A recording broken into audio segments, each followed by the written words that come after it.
donde está la instrumentación de procesos, un área de logística, empaquetado, la área de oficinas, área de calidad y área de calibración, un laboratorio industrial de calibración.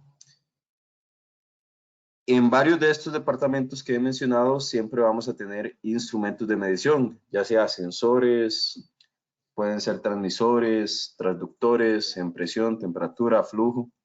Y normalmente estos elementos, que son los que controlan las mediciones de mi proceso, deben ser verificados con frecuencia para validar que el proceso industrial trabaja de una forma idónea. En cuanto a operaciones metrológicas, entendemos el concepto de verificar cómo ir al campo y tomar una comprobación mediante una medición. La comprobación de nuestro sensor de proceso, por ejemplo, un transmisor de presión. En este caso, estamos utilizando una herramienta que se llama calibrador de procesos multifunción, el equipo Fluke 754, el cual puede medir el lazo 420 miliamperios que genera el transmisor y brindar al mismo tiempo una alimentación de loop de 24 voltios. La generación de presión hacia el transmisor la estamos haciendo de forma independiente con una bomba portátil de generación de presión, la cual es capaz de generar tanto vacío como presión positiva y de regular mediante un ajuste fino llamado vernier. Y la referencia de esta verificación de campo es un módulo de presión. En este caso, el módulo funciona como el patrón de medición. Y el dispositivo bajo prueba es el transmisor. Esta comprobación de campo básicamente nos dice si el transmisor se comporta o no dentro de la escala que nosotros tenemos definida dentro de nuestra tolerancia.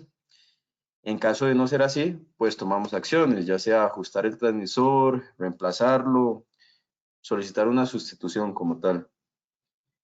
Normalmente eso es verificar un equipo, ir al campo, medir y comprobar si funciona, si se desempeña bien. Hay un concepto muy ligado a la metrología, el cual es trazabilidad metrológica. Y para entender un poco la trazabilidad metrológica, tenemos que saber que trazabilidad no es más que seguir una cadena ininterrumpida de intercomparaciones de medición. ¿Cómo se da dicha trazabilidad? Vamos a un ejemplo. Tenemos aquí un equipo que es un analizador de seguridad eléctrica. Este equipo, imaginen, puede ser un multímetro, un amperímetro, la herramienta que ustedes utilizan. Normalmente, ese instrumento de medición, ustedes lo envían a calibrar a un laboratorio de servicio. Ustedes pagan por un servicio y se les brinda un producto. ¿Cuál es el producto? El certificado de calibración. Pero ¿qué sucede durante ese envío del equipo? Ustedes reciben el certificado, pero realmente, ¿por qué proceso está pasando ese instrumento? Y es lo que se explica acá. Cuando ustedes envían a calibrar un instrumento, por ejemplo, a Elvatron, que tiene su propio laboratorio de servicio, normalmente Elvatron utiliza esta estación para calibrar multímetros, amperímetros, analizadores. Es un calibrador multiproducto, básicamente una fuente de alta precisión y exactitud. Ahora, nosotros, como cualquier otro laboratorio de servicio, debemos enviar a calibrar nuestros patrones, nuestros equipos que brindan la medición de referencia. ¿A dónde se envían? Tenemos trazabilidad directa con la casa matriz, con Fluke, el fabricante de nuestros equipos de distribución.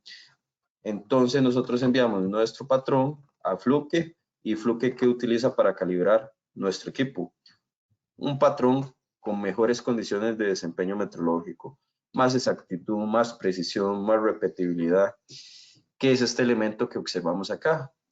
Es un estándar de voltaje en D0.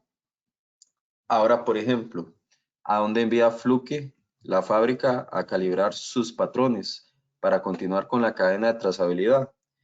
a un laboratorio nacional de metrología.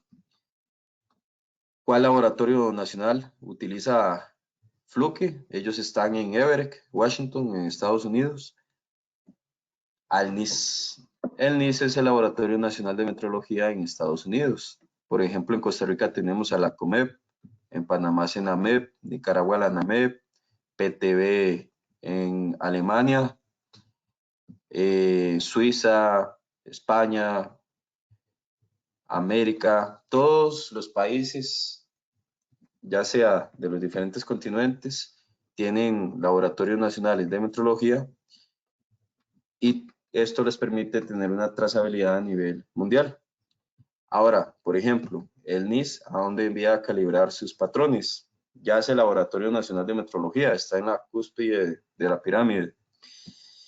Ellos no necesitan enviar sus patrones a calibrar a un ente superior, porque ellos ya son el ente superior. Entonces lo que hacen es intercomparaciones de laboratorio.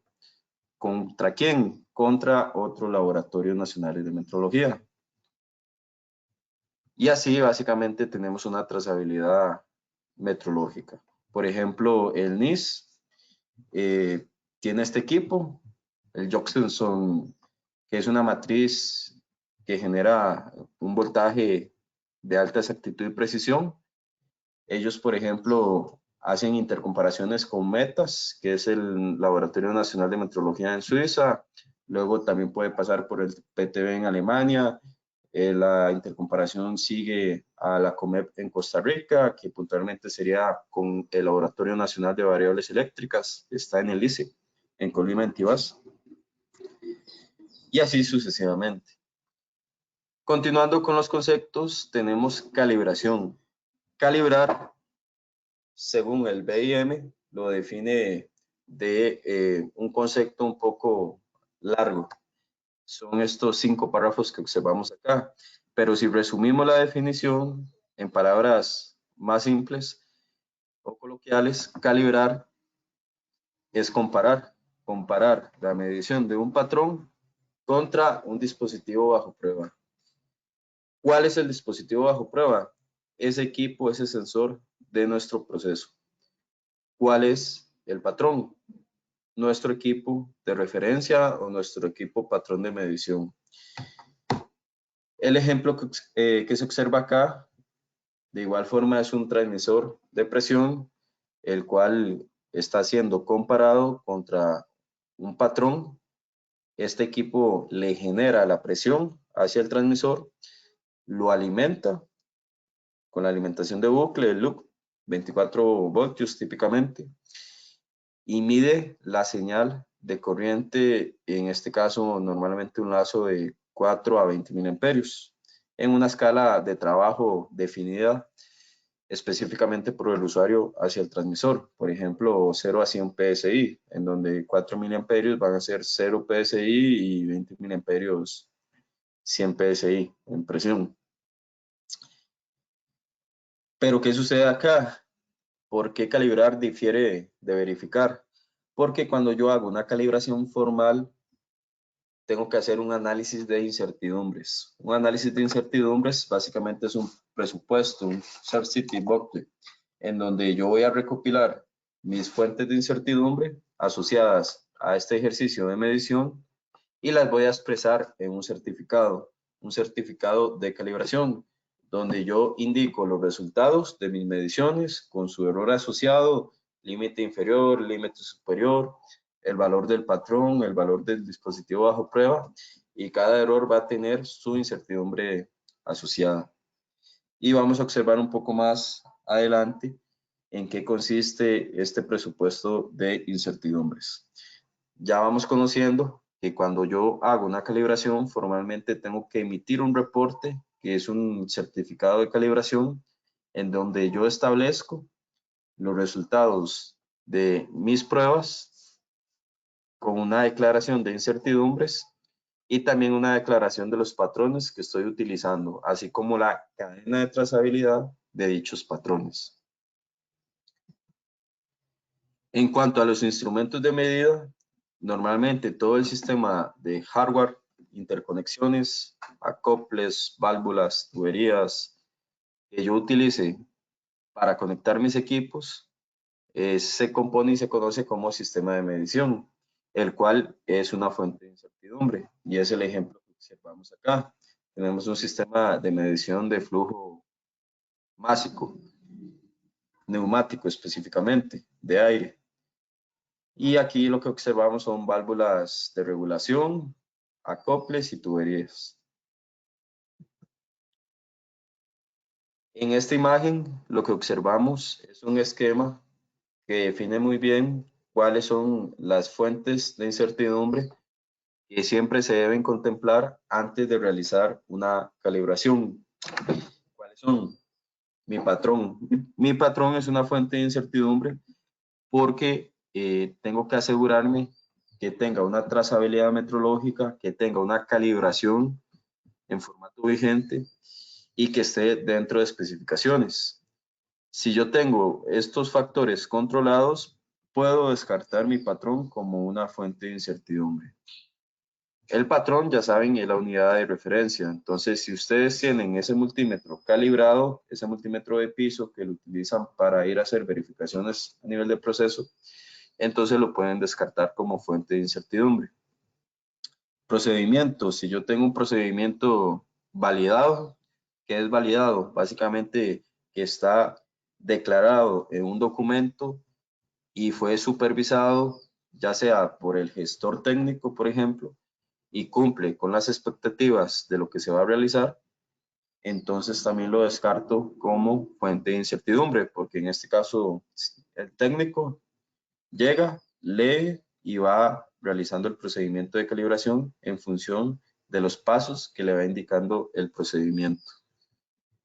Las condiciones ambientales normalmente no las podemos controlar en áreas industriales, pero al menos las podemos medir. ¿Con qué? Se utiliza mucho los termográmetros. ¿Qué es un termográmetro? Un instrumento que mide condiciones ambientales, temperatura, humedad relativa y dependiendo de las capacidades puede medir inclusive presión barométrica o presión atmosférica, también se le conoce. El operador, si el técnico que realiza la calibración está entrenado, es competente técnicamente en el ejercicio de la calibración, también lo descarto como posible fuente de incertidumbre. Ahora, ¿qué es lo que nos queda? Muestra e instrumento.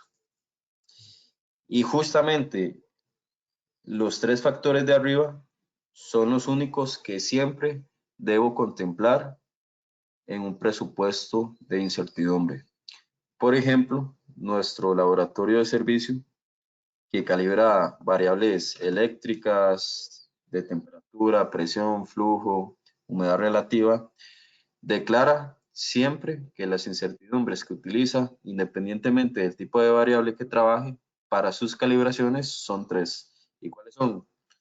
La incertidumbre del patrón, es decir, esa incertidumbre que declara el certificado de mi patrón o que está establecido en el manual del equipo. La resolución del mensurando, mensurando se asocia como medición del equipo bajo prueba, es decir, la muestra.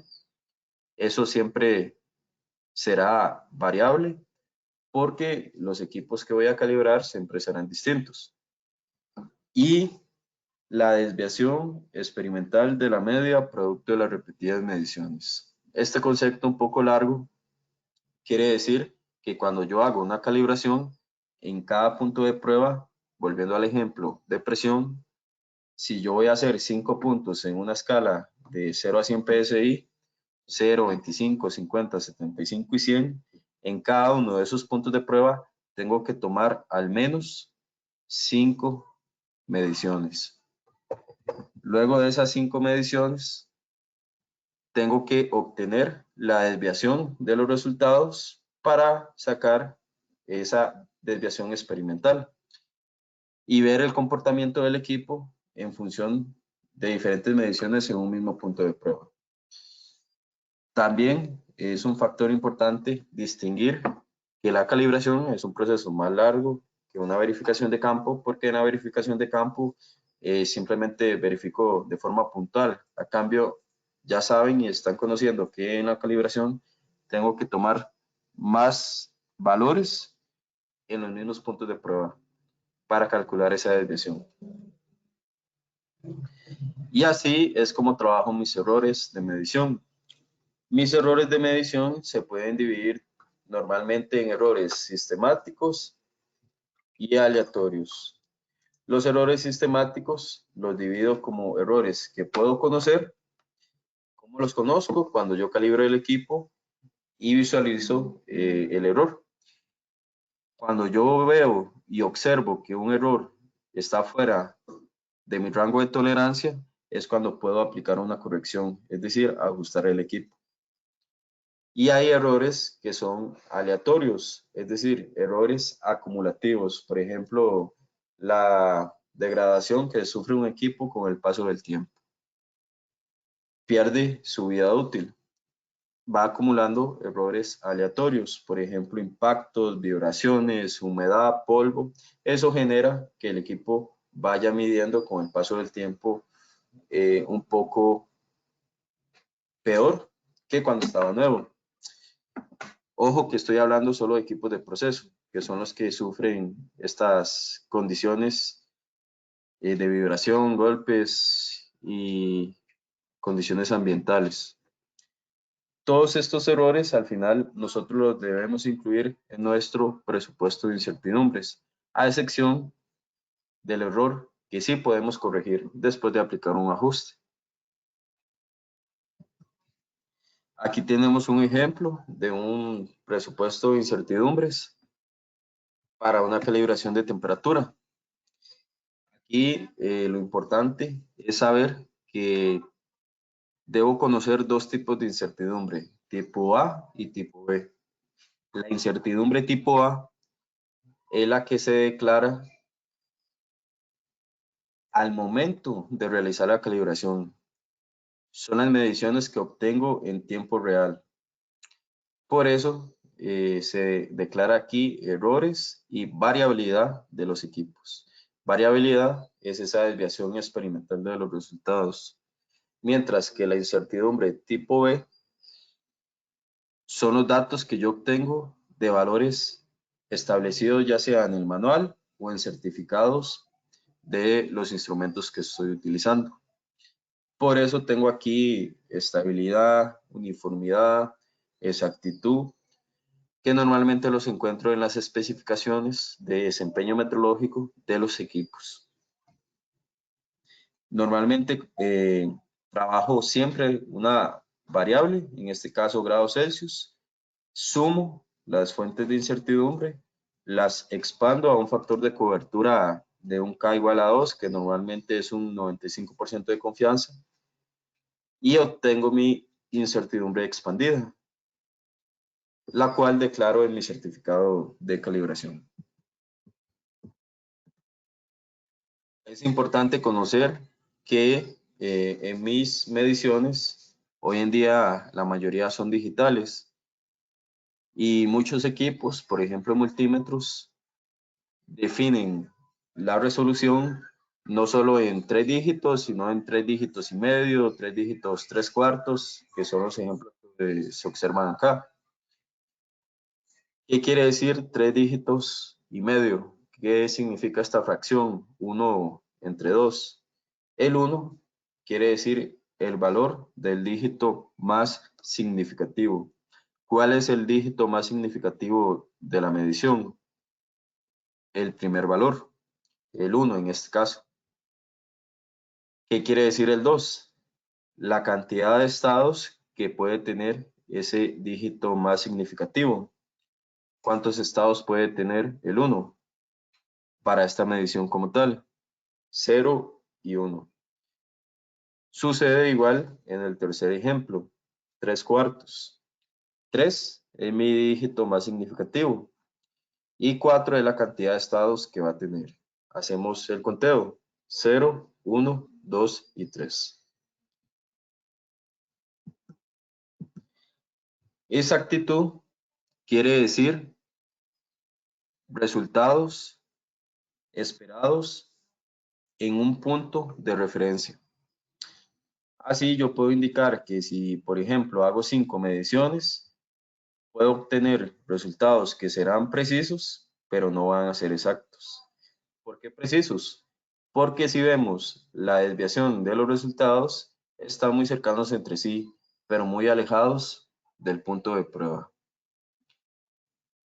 Luego, por ejemplo, yo puedo indicar que mis resultados son exactos, más cercanos al punto objetivo, pero no precisos, porque están muy separados entre sí. El peor caso de todos es cuando yo tengo datos, resultados que no son exactos ni son precisos. Y el caso ideal son mediciones exactas y precisas en el punto objetivo y cercanos entre sí.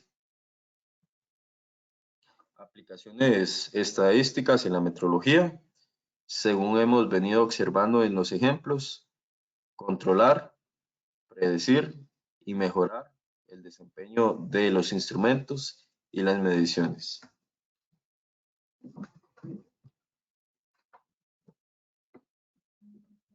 Hay hoy en día en la llamada industria 4.0 digitalización en los procesos. Digitalizar es lo que hacen fabricantes como Fluke al momento de lanzar instrumentos con comunicación táctil, inalámbrica, para tener transmisión de datos remotos. Y es lo que ustedes pueden observar, por ejemplo, en cámaras termográficas, cámaras acústicas, hoy en día inclusive en multímetros digitales, controladores de presión, manómetros. Eso es digitalizar procesos hoy en día, mejorar las interfaces de comunicación para con el usuario. Optimizar procesos de medición o calibración básicamente es saber dimensionar el equipo que estoy necesitando para mi aplicación. Por ejemplo, aquí lo que observamos es un termigrómetro. Un termigrómetro para hacer un mapeo en una cámara, por ejemplo, una caldera, en donde yo necesito medir temperatura y humedad relativa.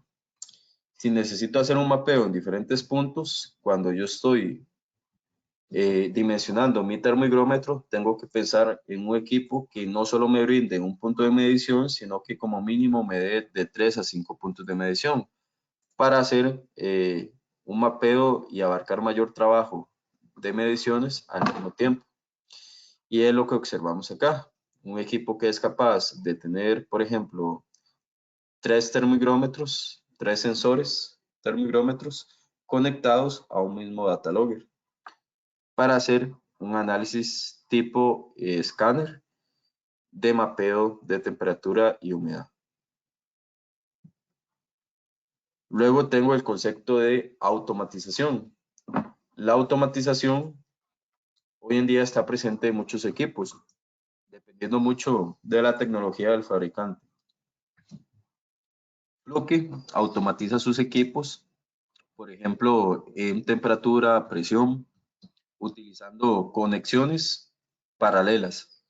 Aquí lo que tenemos es el calibrador multifunción 754, el cual es capaz de controlar fuentes de temperatura, medios isotérmicos como pozos, a través de un cable de comunicación, el cual se llama Hard Drywell Cable. Es un accesorio.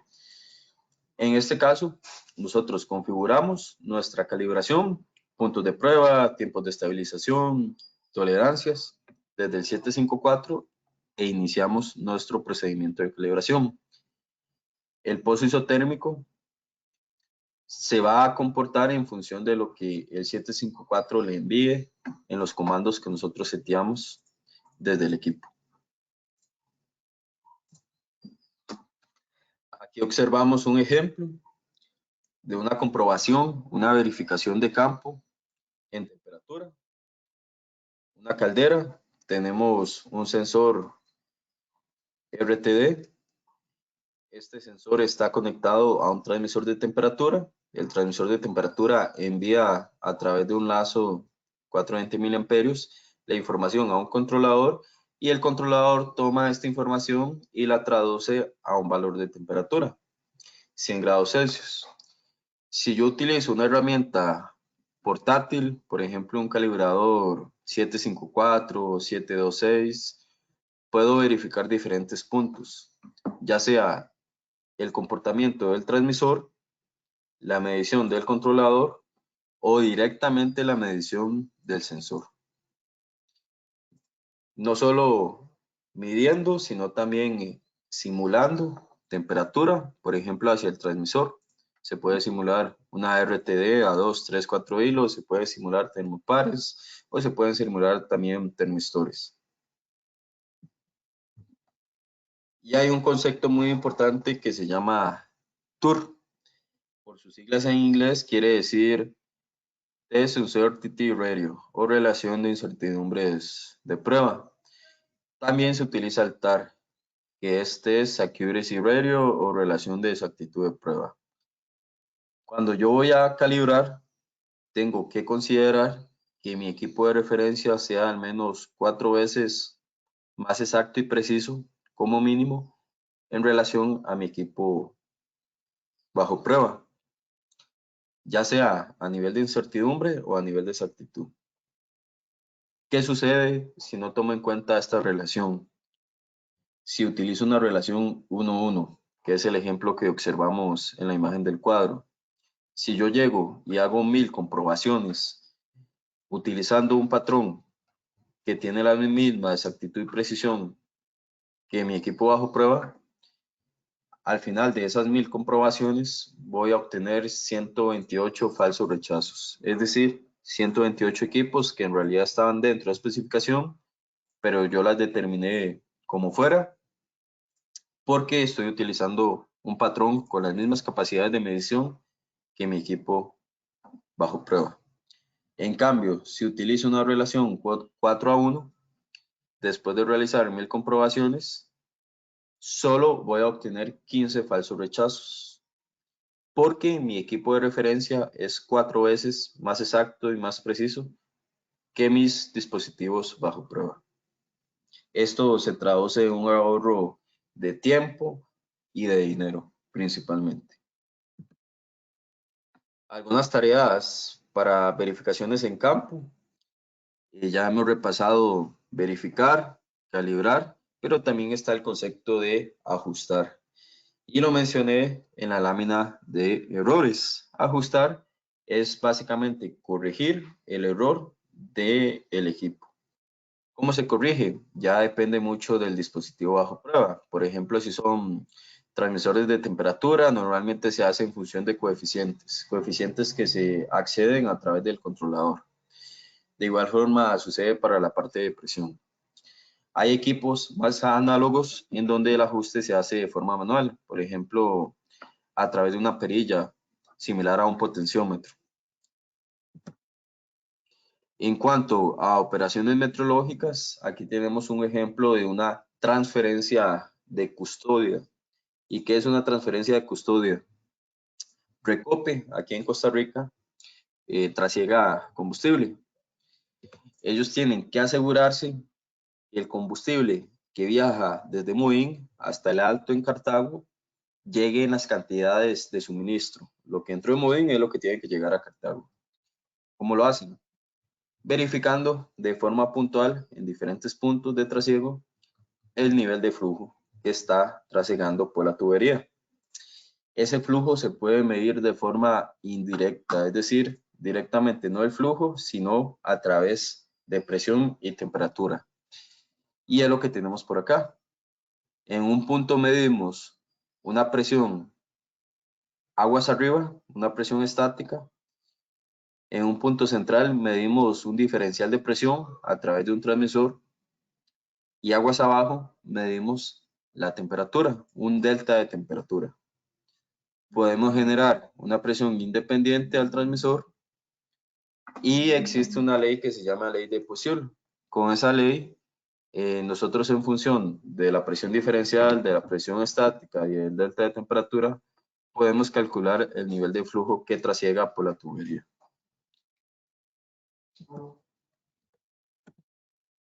En cuanto al error de medición, volviendo al BIM, se calcula en función de una resta aritmética. El equipo bajo prueba, su resultado se le resta al equipo de referencia. Al final lo que observamos en esta imagen es mi límite inferior y mi límite superior en un rango de tolerancia de más o menos 0.01. Todos estos puntos azules son mis resultados de medición, los cuales están dentro de mi rango de tolerancia. Si, por ejemplo, alguno de estos puntos estuviese por encima o por debajo de alguna línea roja, será un error fuera de tolerancia. Dentro de mi banda de trabajo, puedo tener errores positivos y errores negativos. En cuanto a la carga de trabajo, en diferentes variables puedo tener, por ejemplo, medidores de presión como transductores, transmisores, análogos digitales, interruptores. En cuanto a flujo, flujómetros másicos, volumétricos, rotámetros, totalizadores. Y en cuanto a la parte de flujo, nosotros tenemos también soluciones para poder calibrar flujo másico o volumétrico. Normalmente flujo gaseoso de todo tipo, ya sea nitrógeno, aire. Utilizamos este sistema que se le llama sistema Molbox. Básicamente se compone de un elemento que se llama Molstick, que es el sistema de conexión hardware, el sistema de medición Molbox y el sistema de patrones llamados Molblock. Estos pueden medir flujo laminar o pueden medir flujo sónico. También para temperatura está presente en todas las áreas del proceso. Ahí mencioné transferencia de custodia para mediciones volumétricas, está presente en químicos, alimentos, farmacéutica. Siempre será necesario comprobar la temperatura. ¿Cómo lo hacemos? Típicamente se utilizan medios isotérmicos como pozos, como baños. Se utilizan también indicadores de temperatura. Estos indicadores de temperatura de referencia miden la temperatura de los patrones. En este caso son sensores PRT, es decir, Platino Resistant Thermometer, o XPRT, patrones de referencia de medición de platino estándar. Hay algunos equipos, por ejemplo estos, que incluyen el indicador de forma integrada, el cual puede rotar 180 grados. Y son estas referencias las que nosotros brindamos como soluciones para comprobar temperatura a nivel de procesos. He mencionado varias veces el 754. El 754, como les mencioné, es un calibrador multifunción. ¿Por qué es multifunción? Porque él puede medir y generar variables como temperatura, variables eléctricas como voltaje, frecuencia. En temperatura trabaja RTDs, termopares, puede medir presión, puede comunicarse con transmisores HART y ajustarlos y almacenar datos. Estas mismas capacidades las tiene una solución de banco, que es el 7526A, solamente que este equipo es más exacto y preciso, porque es para aplicaciones de laboratorio. Para la mayoría de instrumentos hay un software común que se llama DPC Track, por sus siglas Documenting Process Calibrator, en su versión 2. El DPC Track almacena la información que se importa desde un 754 y a su vez podemos trabajar resultados de calibraciones no solo en variables digitales como temperatura, presión, flujo, sino también variables análogas como dimensional, como pesos, masas. Podemos llevar un análisis de los resultados, generar reportes de trabajo, reportes de verificación y rutinas de mantenimiento programadas. Ya estamos en el espacio de preguntas. En este caso pueden levantar la mano y con gusto pueden escribir sus preguntas en el chat. Aquí veo que hay algunas. Entonces estoy atento. Pueden escribir las preguntas y yo voy a estar leyendo. En este caso no puedo escucharlos, pero sí leer las preguntas que puedan escribir.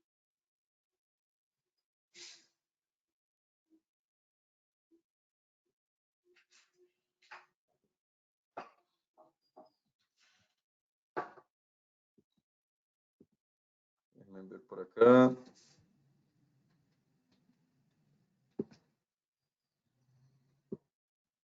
Bueno, aquí consultan cada cuánto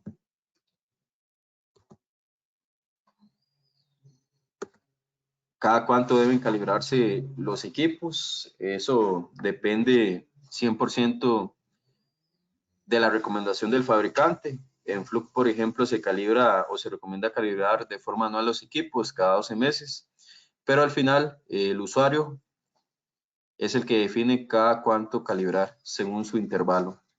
Por ejemplo, cada 12 meses, cada 6 meses, cada año y medio. Depende de la criticidad del proceso. Si son auditados de forma externa, un auditor les va a solicitar el certificado de los equipos, entonces se recomienda que la calibración sea de forma anual. Entonces sí depende 100% de la criticidad del proceso que manejen. Byron tiene la mano levantada y acaba de hacer la pregunta. ¿Puede mencionar sobre qué significa error de cero y spam? Sí, correcto. Hay una diferencia. Por ejemplo, se utiliza mucho en la variable de presión el error cero. Muchos equipos de referencia, al momento de iniciar una calibración o comprobación de presión, tienen una opción. Es un botón que se le suele llamar cero o auto cero. Cuando yo lo presiono, automáticamente la medición de mi equipo de referencia corrige cualquier medición residual que tenga y lleva la medición a cero exacto para iniciar mi proceso con ese cero exacto sin mantener el error residual. Mientras que el error spam es cuando yo calibro mi equipo dentro de mi ámbito, mi rango de trabajo, desde el valor mínimo al valor máximo, y hago una selección de los errores en cada punto de prueba de ese rango de trabajo que hice. Por ejemplo, 0, 25, 50, 75 y 100 PSI. O 0, 25, 50, 75 y 100 grados Celsius. Los errores que yo obtuve en cada uno de esos puntos de prueba son mi error de spam. El error de todo el ámbito de trabajo. Edgar Rodríguez consulta, soy de Panamá, en Panamá tenemos lugar para calibrar equipos de medición, sí, claro, por ejemplo, conozco que en Panamá hay muchos laboratorios de servicio y además Elbatron tiene una sucursal en Panamá que se llama Electrónica Técnica. Ahí también tenemos un laboratorio de servicio, trazable al NIS, Laboratorio Nacional en Estados Unidos, y pueden contactarnos con gusto, escribirnos y nosotros les compartimos el contacto de Panamá. Alan Urbina se llama el supervisor de laboratorio en Panamá como tal.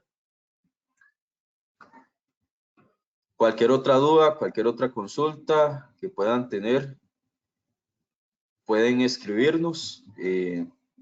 Les vamos a enviar copia de la presentación y con gusto pueden responder ahí cualquier otra duda que puedan tener. Muchas gracias por el espacio. Nos vemos en un próximo seminario web y estamos en contacto.